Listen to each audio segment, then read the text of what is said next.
Coming up next, the Mercedes-Benz GLE 450.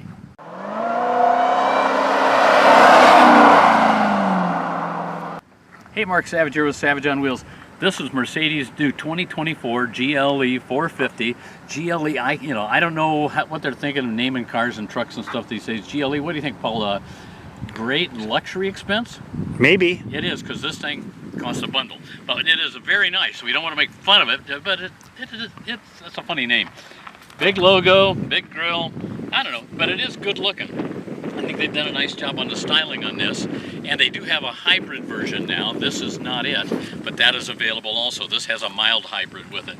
We'll just take a quick walk around here, Paul, and show them what's what. It says Mercedes right there, so that's really cool.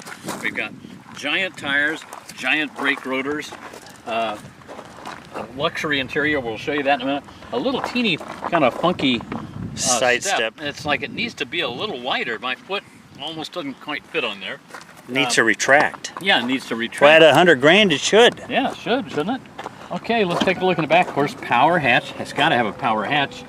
You know, I think this is a little bit extra too. I'll come up with all the extras later, Paul. But it's a huge space back here. Lots of room. If you had a third row, which is an option, there'd be no room for people in the back, there'd be no room for luggage. But it looks good. Of course, that all folds down. We got a giant sunroof in there. We'll show you that. And here's the only problem. It's like, look.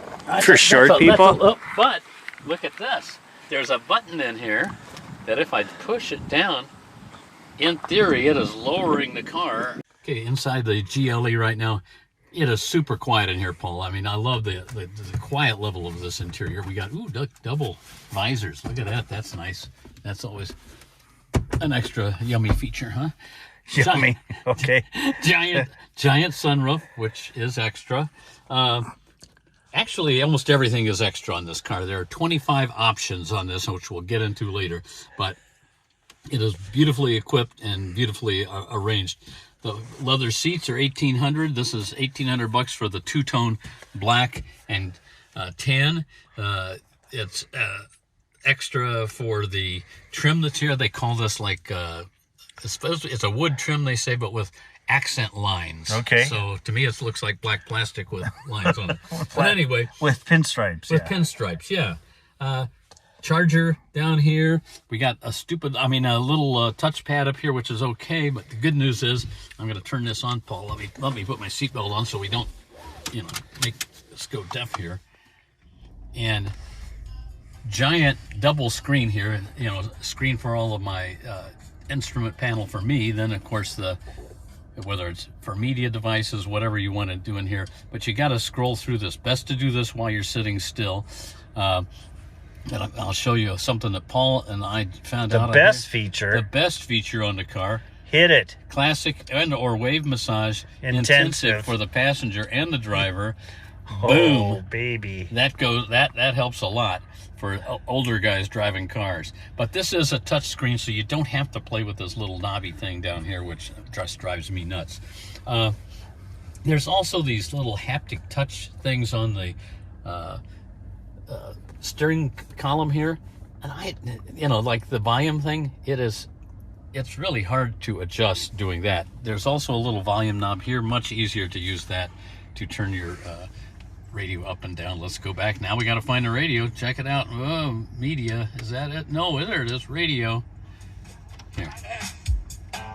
We can pump up the jams this way, or you can do it by sliding this up and down, but that's a little less precise. So I turn that off for now. We got cruise control. We got all of the safety features. The shifter is on a little arm here, a little stalk to the right of the steering wheel, which that's like we used to have in the 50s, 60s, 70s for all the cars, right? But nobody has that anymore. That's a little bit unusual. Usually that's down here somewhere. Automatic lights. And here's a feature, Paul, I think you're going to like. I wish we had a coffee. Besides the massaging seat? No, yeah, besides it's massaging my butt. Check this, though. Check this out. What's that? Oh, I can turn it on and cool my drink, or keep it warm. Or heat it. Yeah, I can heat either one of these, cooled or heated. So there we go. That's a accessory that I would we're gonna take this Love out. to buy. Yeah. Just that's it.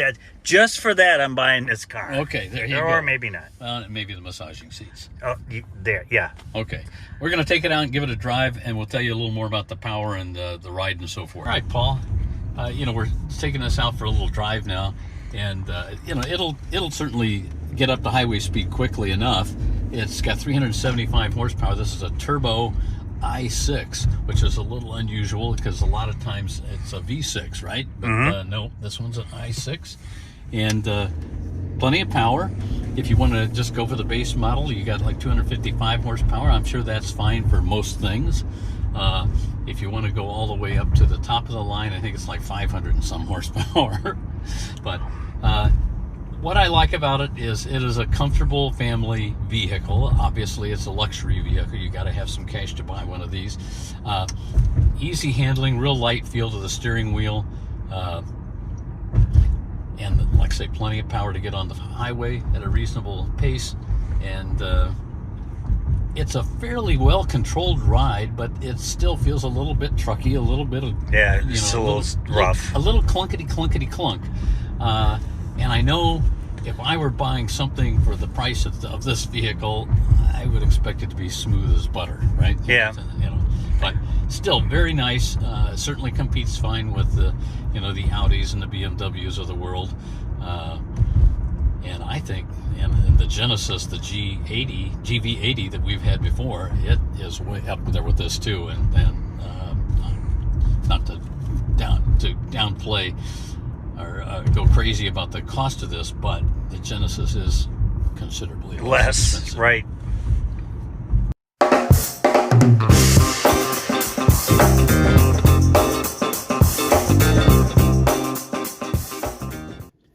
So, Paul, I mean,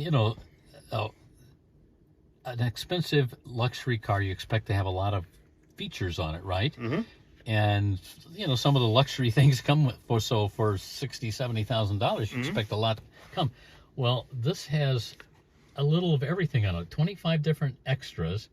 The back sill protector is $220. That little chrome piece that's there. 220 bucks. Yeah, something like that. I kind of expect to come on the car. The multi-function steering wheel, which I thought was a normal feature on the car, that's $600. The sunroof, $1,000, which is not unusual. No. But, again, all the trailering equipment here, $600 for the hitch, $350 for a trailer maneuvering assist. The 4-zone climate control is $860. Heated rear seats, $500. Soft closed doors, $550. Yeah, I'm not thinking. I mean, a lot of this stuff I just expect to come on here. Now now it's not just heated front seats; they're rapid heated front seats. They are rapidly heating. Yeah, they do. They're rapidly heating right now. And it also heats the armrests. Oh. I don't know if that's on here, and the console. They say so maybe there's a little heat into it. I don't know, but nonetheless, everything's pretty much extra. Other than the all-wheel drive. I gotta turn my rapidly heating seat you don't off. want to hurt yourself. I gotta cool myself. It's September in Wisconsin, but it ain't cold yet. Right. All right, buddy.